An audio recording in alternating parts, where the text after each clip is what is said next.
জাতি, ধর্ম, বর্ণ, সম্প্রদায় নির্বিশেষে প্রত্যেককে বাংলা শুভ নববর্ষের অগ্রিম শুভেচ্ছা।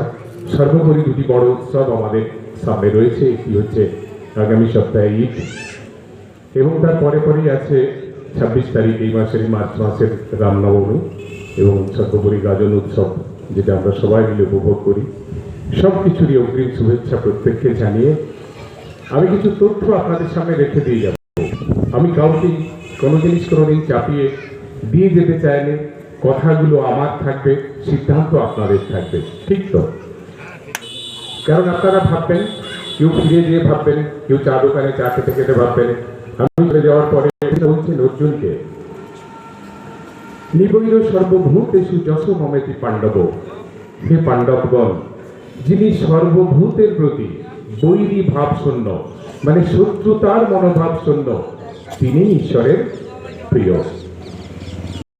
গীতার 12তম অধ্যায় ভক্তিযোগের 12-13 নম্বর যে শ্লোক, সেখানে ভগবান বলছেন সমশত্রুচ মিত্রৌচ, যিনি শত্রুকেও যে চোখে দেখেন, মিত্রের প্রতি তিনি যতটা সহানুভূতি সম্পন্ন, ততটা সহানুভূতি তিনি যদি শত্রুর প্রিয় রাখতে পারেন, সেই রকম মানুষ ঈশ্বরের কাছে সব থেকে বেশি প্রিয়।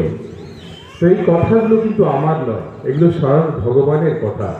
তিনি অর্জুনকে অর্থাৎ পাণ্ডবদের উদ্দেশ্যে এই কথা বলা, মানে আমরা জানি, আমরা যারা সনাতন ধর্ম মেনে চলেন অর্থাৎ হিন্দু ধর্মের মানুষ, প্রত্যেকের কাছে এটি অত্যন্ত গুরুত্বপূর্ণ বিষয়। তাহলে আপনার মনোভাবটা কেমন হওয়া উচিত?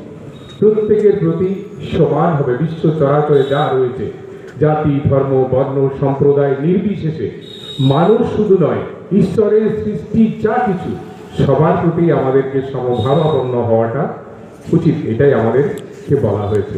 ঠিক একইভাবে পবিত্র কোরআন শরীফ যারা মেনে চলেন, মুসলিম ধর্মের মানুষ, সূরা বাকারা 256 নম্বর আয়াত, খুব মন দিয়ে শুনবেন। এটা যারা মুসলিম ধর্ম মেনে চলেন তাদের যেমন বলছিলাম অধ্যায় আর শ্লোক, ঠিক এই রকমই সূরা বাকারা একটি অধ্যায়, তার 256 নম্বর যে শ্লোক, সেখানে স্বয়ং ভগবান বলছেন অর্থাৎ আল্লাহ বলছেন, লা ইকরাহা ফিদ-দীন লাকুম দীনুকুম ওয়ালিয়া দীন, ধর্মের জন্য কোনো ঝগড়া ঝামেলা রক্তপাত করা যাবে না। তোমার কাছে তোমার ধর্ম বড়, আমার কাছে আমার ধর্ম বড়। আবার দেখুন, যারা চৈতন্য মহাপ্রভুর কথা মেনে চলেন, আমি জানি এখানে বড় বড় হরিনামের তো দিন এসেই গেছে, শুরু হয়ে গেছে অলরেডি। শীতটা কাটলে 3 দিন 4 দিন ব্যাপী, কোথাও অষ্টম প্রহর, কোথাও 24 প্রহর হয়তো। এবং হরিনামের খাবার আমরাও জানি যে হরিনামের প্রসাদ কখনো মিস করতে নাই। স্বয়ং ঠাকুর রামকৃষ্ণ পরমহংসদেব বলেছেন, যদি নিমন্ত্রণ নাও থাকে, আপনাকে নাও বলা হয়, হরিনামের আসরে ভগবানের কথা যেখানে হয় সেখানে গেলে কোনো আপত্তি থাকার কথা নয়। তো গ্রন্থের নাম আমি এই কারণে বলে যাচ্ছি যে আপনারা যারা এই চর্চাগুলো করেন, আমাদের জানা উচিত, আমাদের শোনা উচিত, আমাদের বোঝা উচিত। তো গ্রন্থটির নাম চৈতন্য ভাগবত, আদি খণ্ড 10তম অধ্যায়ের পাতা নম্বর 60। বৃন্দাবন দাস লিখছেন, যবনেও দেখি প্রভু করে বড় প্রীত, সর্বভূত কৃপণতা প্রভুর চরিত।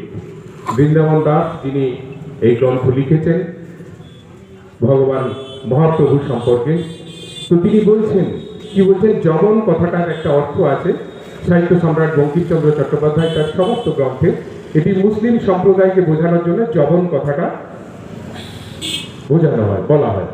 তাহলে যবনেও প্রভু করে বড় প্রীত, মুসলমানদের প্রতিও প্রভুর প্রচুর ভালোবাসা আছে। সর্বভূত কৃপালতা প্রভুর চরিত, সর্বভূতের প্রতি ভালোবাসা, এটাই হচ্ছে প্রভুর চরিত। কোন প্রভু? মহাপ্রভু।